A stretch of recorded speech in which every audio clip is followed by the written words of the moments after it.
Welcome back to BZ Travel. In this video, we'll visit Bolivia, Lake Titicaca, La Paz, and face altitude sickness. We just flew from Lima to Juliaca. Stepping off the plane at 12,500 feet, we immediately noticed the surprisingly thin air and low oxygen. Still in Peru, we're heading toward the Bolivian border, stopping for lunch in Puno. As Peru's folkloric capital, Puno is the base for exploring Lake Titicaca's floating islands. We planned to visit, but our 1-hour flight to Juliaca took 7 hours. Thick fog forced our plane back to Lima to refuel and wait. Since we missed the islands completely, we're just having a late lunch in Puno.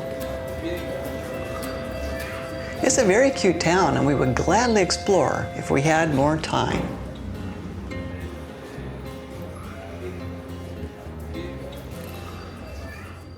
We're having trout from Lake Titicaca. Wow. Fresh.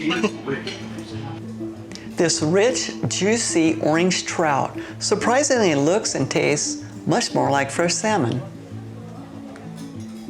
To fight settling altitude sickness, we drank coca tea and we bought some coca candy, which mildly improves oxygen uptake.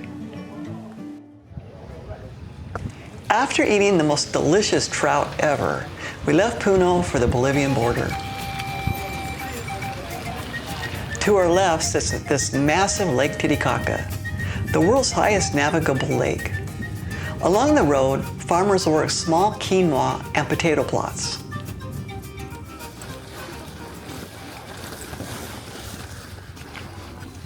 So we just left Peru, and now we're walking to the immigration for Bolivia. We picked up another tour guide here in Bolivia, and the air is very thin.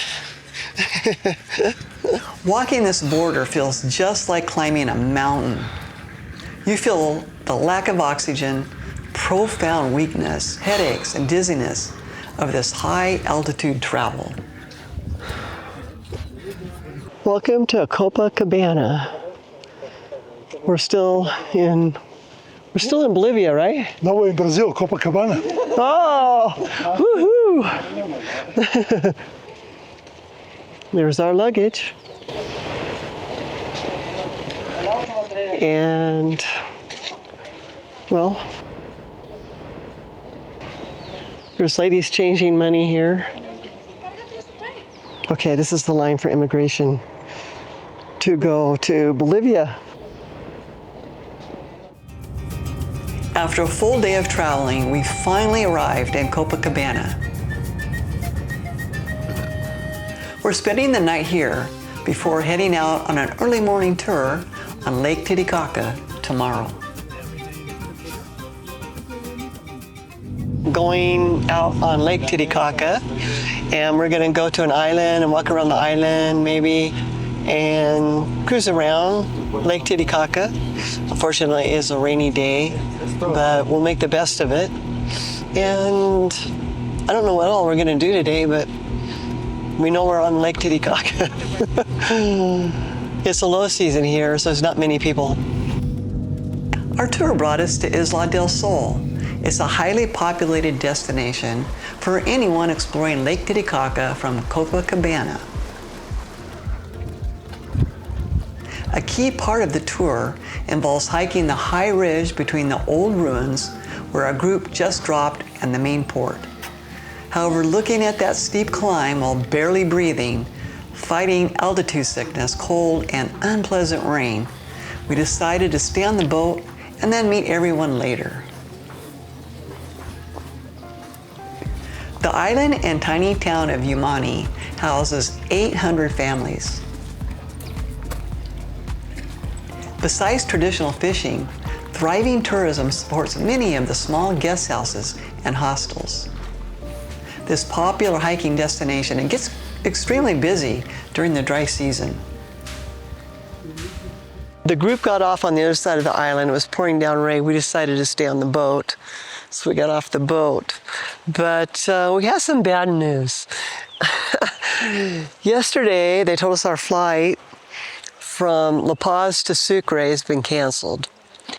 The thing of it is, because that flight's canceled, they told us that we have to do a 10-hour, 555-kilometer trip over the mountain in 4x4 vehicles because the road is so washed out and it's so bad, potholes, mudslides,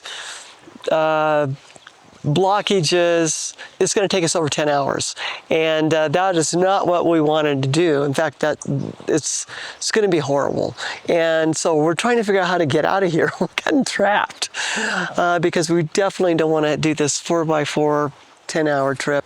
So we might have to do it because if there's no other alternative. However, and of course we'll show you this whole journey, but they were going to put 10 of us in 2 4x4s with our luggage, with 3 people in the back seat for 10 hours. So Zarko and I said, no, we'll rent an extra one. We'll rent a third one because this is going to be an all day. Plus, it's going to be a full day of travel, where before it was an hour flight and we'd have all day to tour around Sucre. Heading back to Copacabana, the weather cleared, the sun emerged, and the shoreline views were absolutely spectacular. We have just barely touched the tip of this massive lake. It is so enormous that it has its own tides and weather system. Resembling an inland sea, Lake Titicaca is actually considered the South American birthplace of the Incas.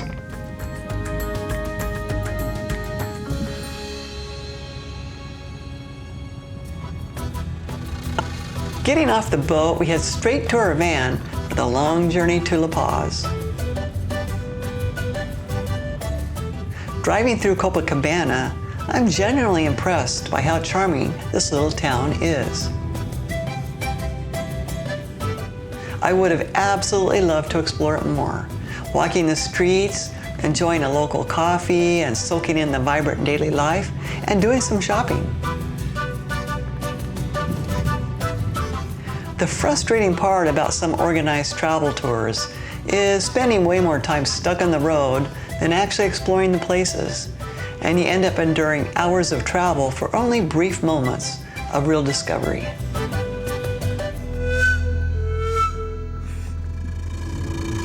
At this altitude, there are absolutely no trees.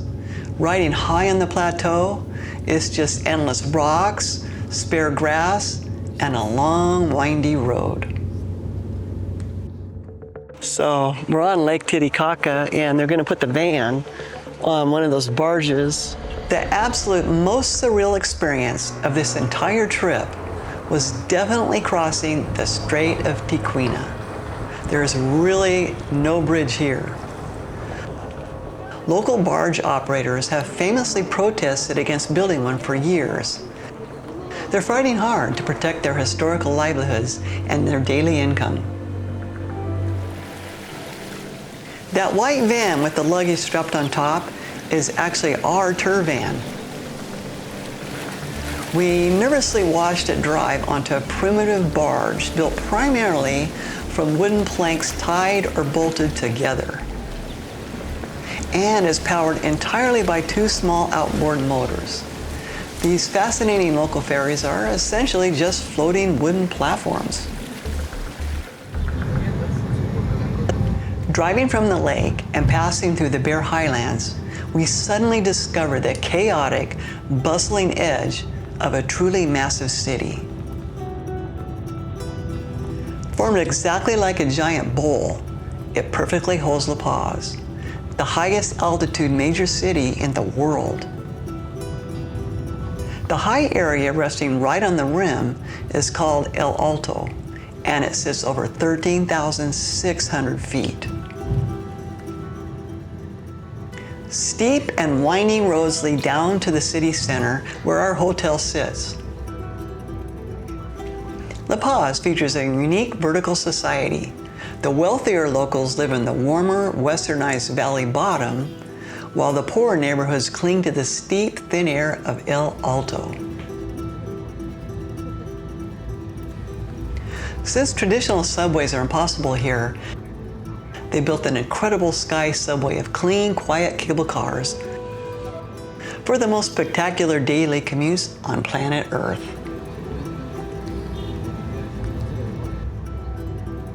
The oxygen shortage quickly turned into a medical crisis. We ordered a tall oxygen tank to our room just to sleep, and then sadly canceling the rest of our Bolivian trip. We really regret missing Sucre, Potosi, and especially the famous salt flats. Desperately needing lower elevation, we booked a flight out to Santiago, Chile, the very next morning. In our next video, we explore Santiago, Chile. We spent an entire week enjoying the lush parks and vibrant streets of this beautiful capital city.